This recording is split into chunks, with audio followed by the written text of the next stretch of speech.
Good day, this is Professor Will, CBMD PhD, and today's Monday, November 29, 2021. It is 3:27 and 20 seconds, a.m. Eastern Standard Time, and this is today's video diary. So let Tom do it here. There's been a lot on my mind lately, and I feel like expressing myself today. Way back when I was 16 years old, I was intellectually overpowering quacks and the board of executives. Back when I was 16 years old, I was over, above, and beyond the doctorate standards, and psychiatrists tried to discredit me and put me in a bad light out of envy. Most psychiatrists were speechless.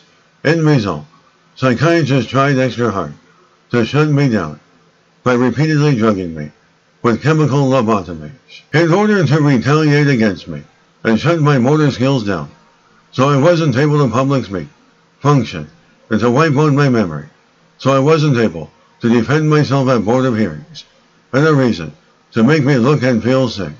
And these so-called psychiatrists, who are supposed to help people, slander people's names, drug people, in order to reap large profits, and like to play the big shot, while they destroy people's lives, which is very frightening and intimidating.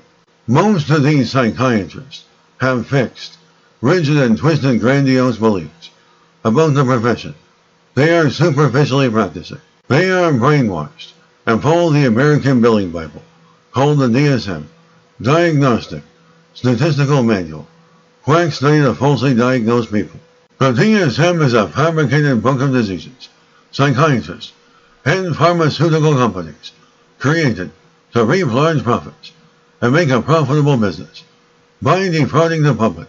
They are not real diseases, and these fake diseases that are fabricated by the USA, who pay doctors to sign fake research papers that they don't even care to read.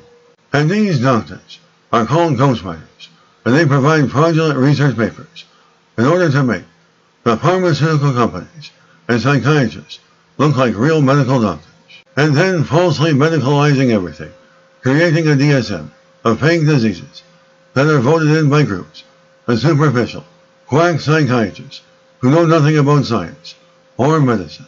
The entire psychiatric community is a scheme and fraud, and they make themselves look credible by calling themselves medical professionals, a superficial label which is really convincing to the public and mainstream media, especially movies, newspapers, and television, which creates a false and superficial influence and fixed belief on our younger viewers, and even has the power to influence adults. I am in my mid-40s and told this to the board of executives, nurses, staff, and psychiatrists when I was only 16 years old.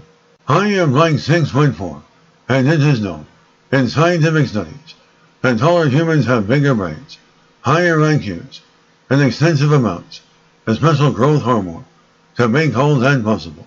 It is also known in historical scientific studies that taller humans were the dominant ones with the ideas. It is true, I am the super alpha male, and always found myself surrounded by a lot of women. Most psychiatrists need to pay big bucks for women, but myself, I never had to pay for a woman in my entire life. And every time I take a walk outside, women approach me and start long conversations, and women love and feel comfortable in my presence. I am a very attractive, tall, masculine, and intelligent male. Psychiatrists use my signs and height as a reason to discredit and make me look like a violent character in front of the board of executives. I am not a violent or hateful character. That is just a fake and fabricated reason. Psychiatrists utilize their coercive tactics as a reason to retaliate and make me look bad. Because psychiatrists are stereotypes, barbaric, and coercive towards their fraudulent, profitable, and fake profession, the psychiatrists utilize forceful tactics, such as forcible confinement, chemical lobotomies, lie to your family, and provoke healthy and normal people into anger as a fake and fraudulent reason for disposition. When I was young, I was insightful and aware, but it was very hard for me to articulate and public speak, because the nurses and psychiatrists force barbaric practice, such as psychiatric drugs, needles, and if you refuse, they seclude you into isolation 4 days, until you cooperated with their abusive and threatening practice. What I'm trying to say is that psychiatrists kept repeatedly wiping out my memory, and it takes me a long time to recover from all the psychological harassment and physiological damage caused by psychiatric chemical lobotomies. In my generation, that being Generation X, we need to demonstrate a greater beacon for the younger generation. We are the parents of millennials and Generation Z. I was born in the 1970s and grew up in the 1980s, a time when we had nothing but a floor model television with 2 very fuzzy channels and a rotary telephone and maybe a record player. And we constantly had to readjust the antennas for the TV because the picture and sound was horrible. And try explaining all that to the younger generation. They'd never understand. They take everything they have today for granted. Well, this covers my video diary of the day. As you can see, I had a lot on my mind lately. Well, this video diary was written by me, Professor Will C.B.M.D. Ph.D., scientist researcher, philanthropist, and writer.